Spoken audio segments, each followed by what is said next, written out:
Hi guys, and welcome to another Watch Geek video. Today another unboxing, and this time another Spinnaker. Now if it is what I think it is, it's gonna be an interesting looking watch. So let's open this package and find out.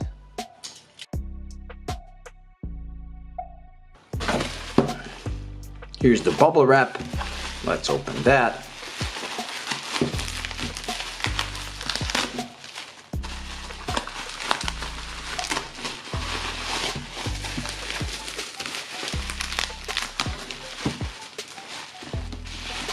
Move that away, and here's the box.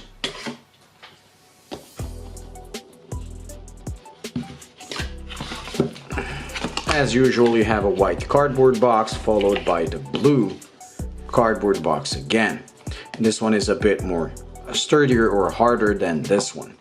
And inside is the watch. So let's see if it is what I think it is. And yes, it is. It is the new Fleuss Chronograph. So let's take it off the pillow and see what's what. Now, just as usual, this is just my first impressions. So I will be doing a full review of this watch with macro shots and after I spend some time with it. So I know in detail whether I like it, I don't, what are its weaknesses, strengths, and everything, but I can already see that one of the strengths is going to be this bracelet. Let me just zoom in so you can see it. It's very interesting. Look, it's a combination of brushed and polished. It's mostly brushed, and then you have these hints of polish on these bevels. Oh wow, it really looks good, and it goes well with the watch. Now let's try to get the head of the watch free.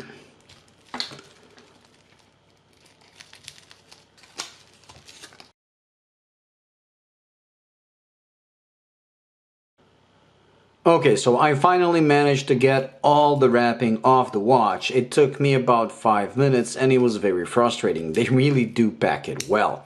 Now as you can see, it has a folding buckle with a safety latch. The clasp is machined.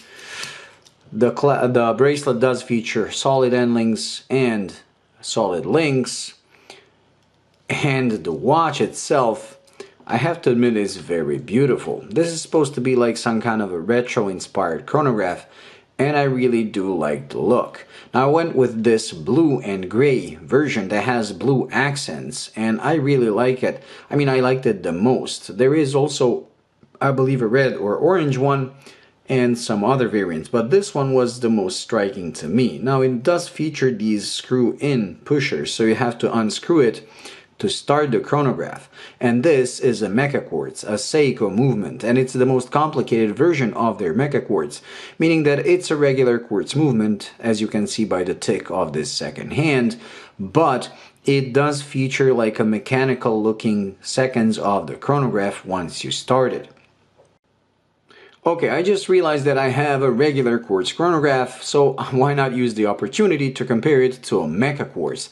Now this is what I've been talking about when I said that there is a seconds, that the seconds hand moves on the quartz chronograph just 1 tick per second, and on this it moves like a mechanical. Now these Mecaquartz movements are available from Seiko and Citizen or Miyota. I prefer the Seiko one because on the Miyota, once you stop the movement, now this is a regular quartz, but the Miyota one moves the same. So if you stop it and you press the reset, the seconds hand is gonna glide into the 0 position like on this one.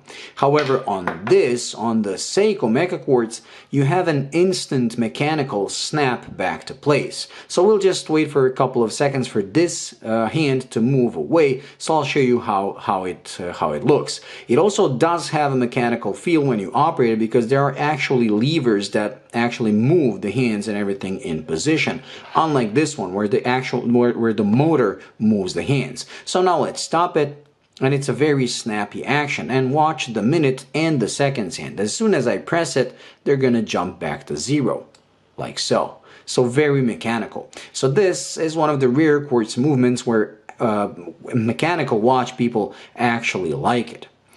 Now The one thing that I didn't know until I started this watch, until I opened it, was the color coding. As you can see, you have these two hands are in blue, and this one and these others are in white. So one would expect that the blue hands are used for the chronograph and the white ones for the main time. However, after just opening this watch, I realized they made kind of a mistake because they color code or color matched the chronograph seconds hand and the seconds hand of the main time.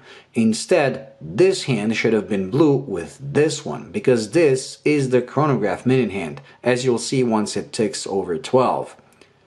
Like so. So this hand should be in sync, should be color matched to this one, not this one. But what can you do? At least this one has these little graduations for easier chronograph reading. Now, like I said, this is the most complicated version of the Seiko VK movement because it features a big date complication. And it even has a 24-hour indicator right here. So now let's see how the date works. But we'll move it away from midnight, just so we don't mess up the movement. Okay, let's put it back to first click. And as you can see, the date keeps moving, so you have two discs. One and the second one. One is for the ones and one for the tens of the month. I love a big date complication. It's pretty cool. So even the screw-in crown, it has the screw-in crown, screw-in pushers, which is pretty awesome. It also features the diving bezel. It has 120 clicks, and I have to admit it really does sound and feel pretty good.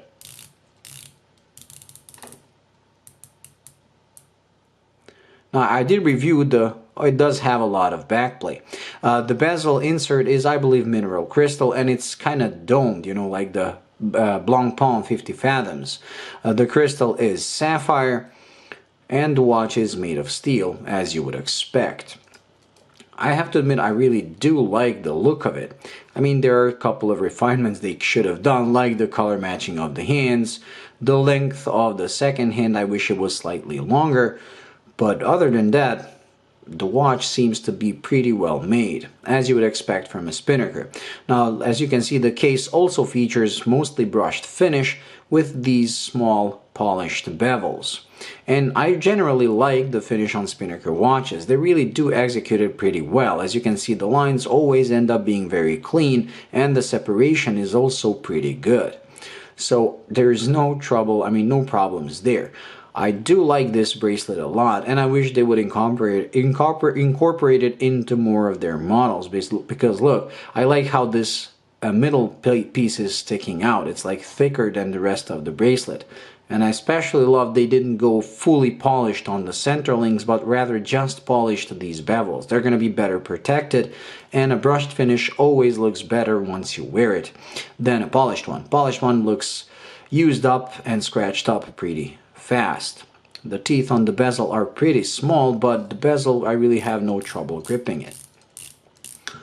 Anyways, that's it. So let's put it on my wrist to see how it looks, because this is a 43mm watch. That's another one of my complaints about it. But we'll see how it looks, because it does seem pretty short lug to lug. So let's take off this. And as usual, because it's pretty bright in my room, I'll probably include a loom shot somewhere in the video, not now. So let's open it. Close it. Yeah, the bracelet is very big for my wrist. And here it is. The watch on my 6.7-inch wrist. Like I said, pretty short lug to lug, so it doesn't overhang my wrist, but I wish it was smaller. However, if your wrist is 7.5 inches, you really shouldn't have any problems. Now, I believe these will retail for $260, and you can sign up for them. Now, I will leave the link in the description for the sign up page.